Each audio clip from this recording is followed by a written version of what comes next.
লাবণ্য রায়চৌধুরীর 29তম প্রজন্মের সাথে আমরা বসে আছি। কোথায়?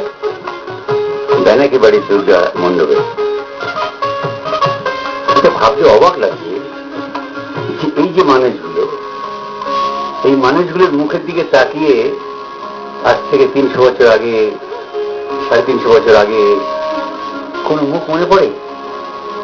করে নিতে হবে, গড়ে নিতে হবে যে বাধ্য হয়ে একটা বিরাট এলাকা, সেটা একটা প্রজাসত্ত্বে ইংরেজের সঙ্গে একটা ডিল হয়েছিল। সেটা কত টাকায় হয়েছিল? তো 1300 শিক্ষা বার্ষিক খাজনায় প্রজাসত্ব হস্তান্তর হয়েছিল, বিক্রি কিন্তু কোনোদিনই হয়নি।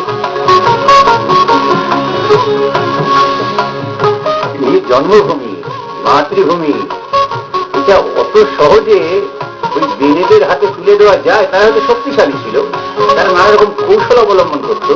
এইসব সন্তানেরা, মানে আমার মায়ের সন্তানেরা, তারাও তো কম কুশলী ছিল না।